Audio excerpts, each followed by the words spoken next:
So welcome everyone. From today we'll be starting the class on projection of solids. So today I won't be dealing anything related to the numerical problems on projection of solids, because you should be very clear about the concepts related to projection of solids, and you should be aware of how the solid model looks exactly.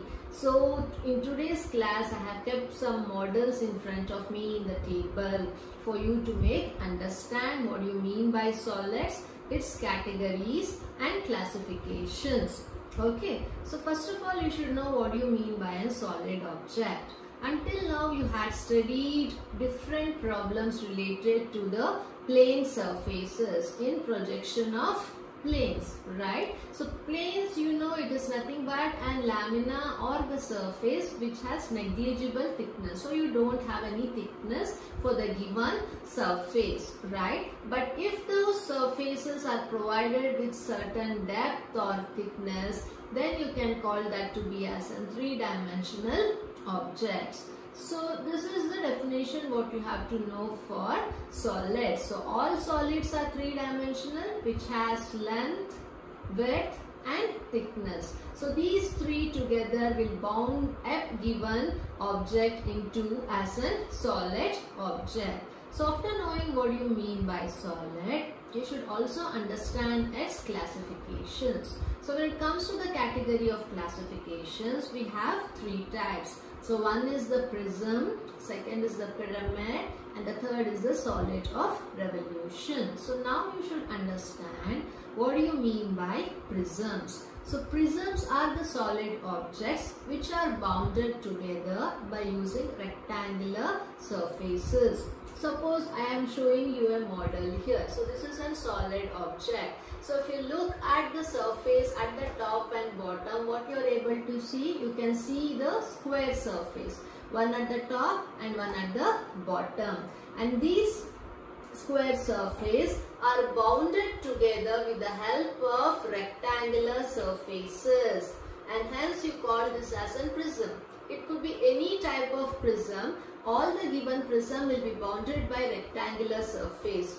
Then only the area at the bottom and the area at the top will be the same. So it could be a rectangle, it could be a square, it could be a pentagon, it could be an hexagon or a triangle. All the given surfaces will be bounded with the rectangular surface, which yields for a solid object.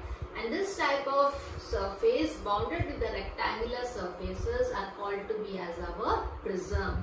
Since you have top and bottom as the square surface, we call this as a square prism.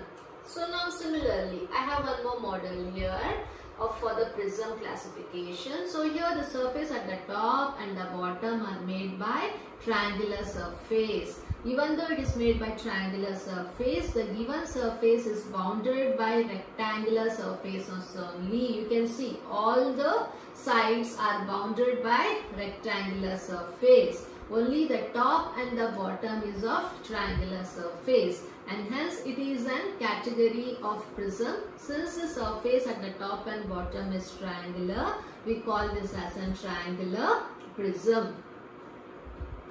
So similarly, there is one more model under prism. So what do you mean by this shape? So you have to first see which is the top and the bottom surface. So both top and the bottom surface has 5 sides. 1, 2, 3, 4, 5. So the surface which has 5 is called to be as a pentagon. You know that. So these pentagon again is bounded by rectangular surfaces. How many rectangular surfaces? 1, 2, 3, 4 and 5. And hence you call this as an pentagonal prism. And last example for the prism category is our hexagonal prism. So you can see the top surface here is an hexagonal, and again the bottom surface is also an hexagonal surface.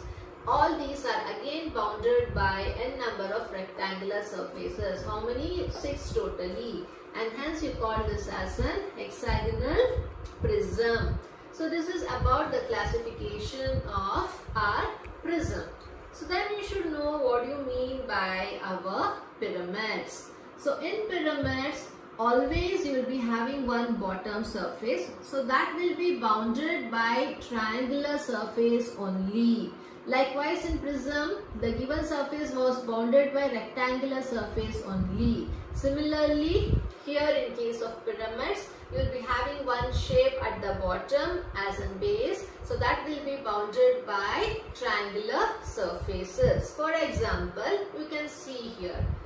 So this is an example for pyramid. What's happening here? You have only one surface. Which shape is it? It is a square surface. So it is bounded by only triangular surfaces here. Since it is a square, it will be bounded by 4 triangular surfaces. And hence you call this as an square pyramid. So in all the pyramids, you will be having the base at the bottom and a common point in which the triangular faces join. So this point is called to be as our apex. Okay, so and hence you call this as a square pyramid. Similarly, so now this is one more example for the pyramid. See the bottom surface, how does it look? It is a triangle. And this has been bounded by triangular surface again. So at the top you will be having the apex and bottom you will be having the triangular surface. So this shape pyramid will be called to be as a triangular pyramid. So here, so this is one more pyramid. So the bottom is a surface which is having 5 sides. So it is a pentagon. And these are bounded by 5 number of triangular surfaces together at a common point, which is our apex, and hence you call this to be as a pentagonal pyramid.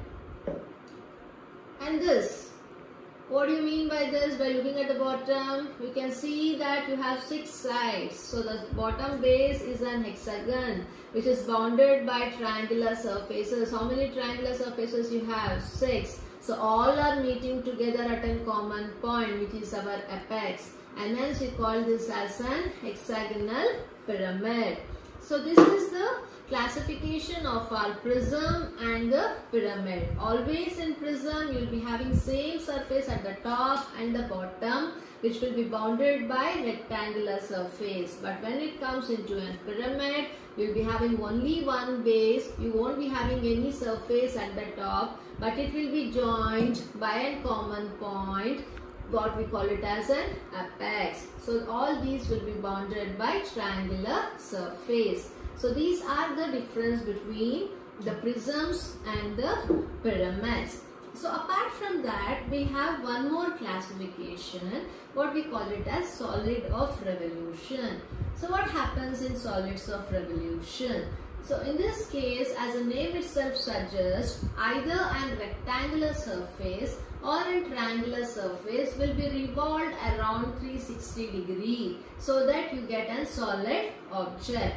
So now I show you an object. So this is called as a cylinder. So everyone knows a cylinder has a top circle and a bottom circle, right, with some particular height as per the requirement. But how this solid object is generated? It is generated by the help of solid of revolution. So what happens here? You will be having a center through which a rectangular surface will be made to revolve around 360 degree. Suppose you will be having one vertical height of a square, a rectangular surface. So one rectangular surface will be made to rotate around 360 degrees. So the path generated in one solid revolution will yield our cylinder. So this is based on the classification under solid of revolution. And this is how the cylinder is being made. So one more example for solid of revolution is our cone.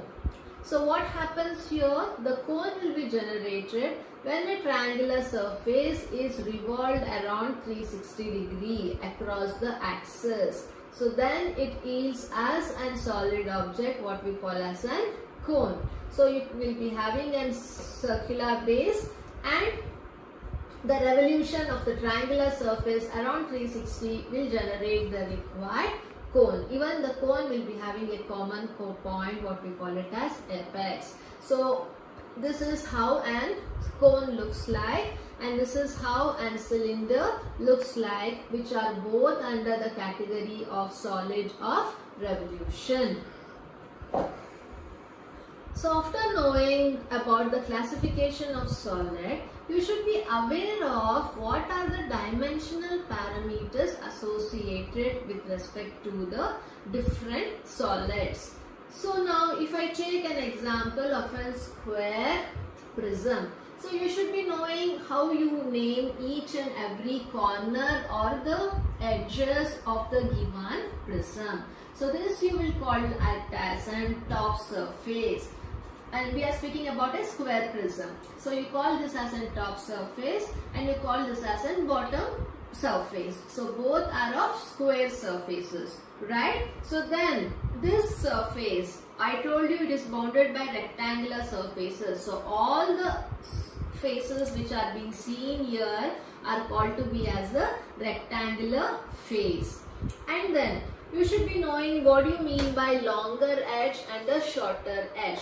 The entire length of the prism height will be called as our longer edge. So all the four edges here are called to be as the longer edge, and these edges are called to be as the smaller edges or the smaller sides. Edges or the sides both remains the same. Only thing you should be specific which are longer edges and which are of smaller edges. Apart from that, you should know where a corner lies. Sometimes it might be told the given solid is resting on one of its corners. So you should be able to recognize which is that corner. You should not confuse with that of the edges. So these points are called as our corners. And again at the top, these points are called as our corners. So the sides or the edges are these surfaces, and here also these are called as the edges or the sides. The points at the corner, the points joining the sides are called to be as our corners. So this is about the dimensional parameter what you have to understand. Similarly, if we take a classification under pyramids, I told you this will be called as the bottom base. And again these will be called as our sides or the edges. So along with this, you should be knowing what is the common point here where it is meeting. It is called as our apex. Okay, so along with this you have here slanting edges. So in case of prism, you had longer edges. It was not slanting, it was not inclined, it was vertical. So we call these as longer edges. But in case of pyramids, it will be inclined to some angle to meet at a common point. So these lengths will be called as a slant edge. Okay, so this will be the base and this will be the normal regular edge of the base. So this is the difference what you have to understand between a prism and a pyramid. So in prism, slant edge won't come into picture. In case of pyramid, the slant edge comes into picture. So that you should be knowing. And even the apex will come only in the pyramid, not in the prism. Along with this, you should know some dimensional aspects with respect to the cylinder as well as the cone.